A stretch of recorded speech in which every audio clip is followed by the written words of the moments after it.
the world is waking up so quickly that the issue is they had to pull this because all their cards are on the table. So what happens is exactly what Jason said. They weren't expecting the awakening or consciousness to rise so quickly. And basically, they've had to force this one out. They weren't really ready for it. And now they have to keep pushing the pressure, because if they pull the pressure off now, we're all going to slam them to bits. And they're getting slammed anyway. You go on to Channel 7, Channel 9, Channel 10, Bill Gates, vaccines, science, any of these websites, Facebooks, Instagram, social media, they're getting absolutely decimated by smart people who are understanding the narrative. So they know they have to continue this. They've committed to this timeline, which means they're going to keep amping it up, which means we're going to keep waking up. So basically, in my eyes, they're fucked either way. They're finished, you know what I mean? But they're going to basically do every trick in the book they have, because they don't want to lose their children. They don't want to lose their blood. They don't want to lose their power. They don't want to lose their banking system. Their control structure is falling apart, and it's only really held together by the mainstream news anyway, and fear. Apart from the mainstream news and fear, they've got nothing. If you walk out in the streets for this COVID scamdemic, the only remnants of that as a pandemic going on is stickers on the ground, idiots wearing masks, and people standing away from each other. That is the only thing we have to see that people are actually in a pandemic. The rest is on the news. There's empty hospitals. There's fake death certificates. They're not able to test for it. The test kits are contaminated. You know what I mean? The list goes on and on and on. So if you use your eyes, your ears, your mouth, and your senses, you walk outside and you're like, what pandemic?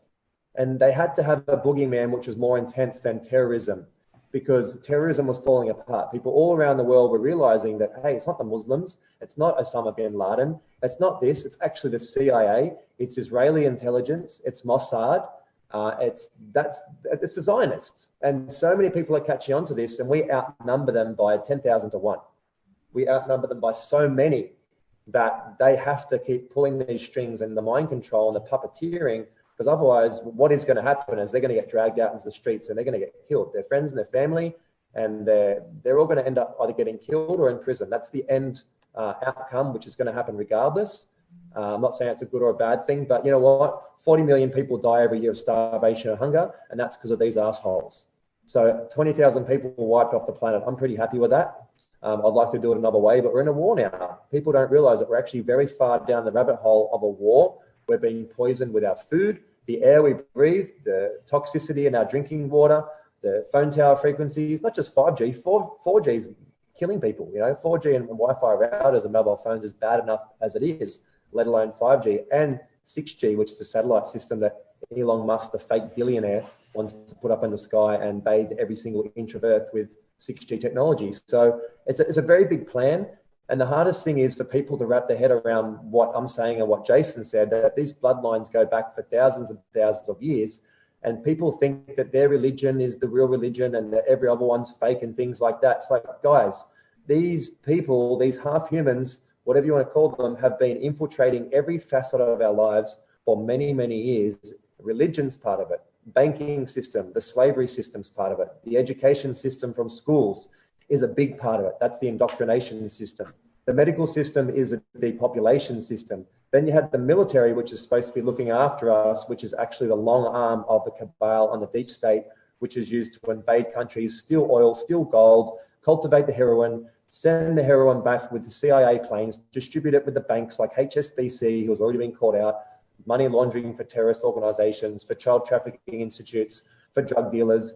But what did the judge say when they went to court? Oh, HSBC is too big to go down. We can't really do anything, you know. So the sooner we all realize that the war is against a bunch of Zionists and bankers and people who work in these corporations and are controlling arm behind the scenes, who their names are not even the Rothschilds, the Rockefellers and things like that. There's names behind that who are hidden.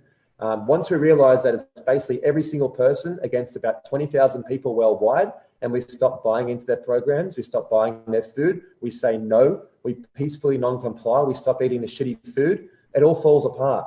And the most important thing, which I always say, is this is a spiritual war.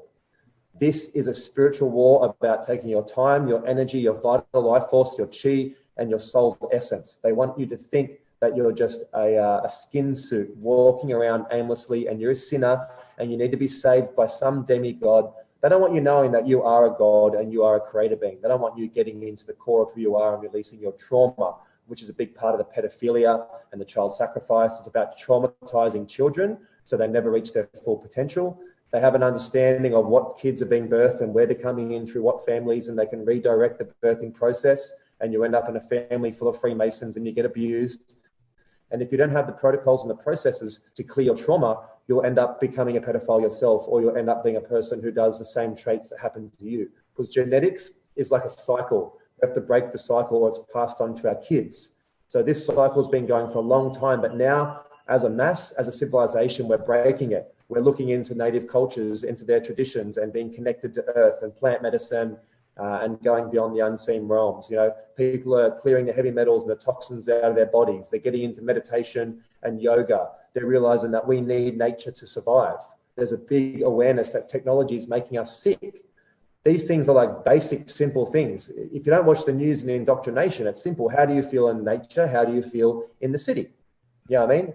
But which one feels better? Very simple. When you eat really good, healthy food, high vibe food, how do you feel compared to eating Macca's, KFC, Coca-Cola? It's very simple. Like, what does your body feel? What is your soul telling you?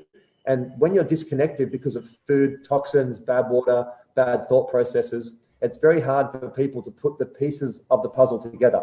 They're not going to be able to understand that there's a controlling arm in every single facet of our lives. They're going to be like, come on, mate, that's a conspiracy.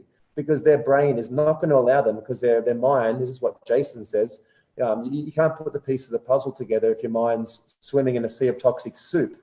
So the plan is so broad, it's so fanned out into every facet of our lives, that it does take a bit of researching to wrap your head around it. But once that penny drops, which is what's happening globally now, not just a penny is dropping, the whole coin jar is being tipped upside down. And I mean, if you look on those people's Instagrams and all the comments at Tom Hanks and the mainstream news, man, there is an awakening much, much bigger than what they're making out to be. So that's kind of my thoughts on where we're at. And my whole goal is about unity, about people working together, and about us not complying with a system that doesn't work for us, and focusing a lot more of our energy on creating a new world as opposed to fighting their own. We're going to block their own, we're going to block theirs, and we're going to not be part of it, but we're going to create a new one, which is much better, with free energy, with industrial hemp, with a monetary system or a trading system that actually benefits everyone, where you reevaluate the currencies. So all countries have a chance of getting up in this. I mean, money's fiction, it's not real. We can build heaven on earth right here. We have all the power, all the money, all the technology, all the humans, and all the resources to have heaven on earth right now. And the only thing that's stopping us is the news and a bunch of pedophile Satanist puppets who are controlling things from the top.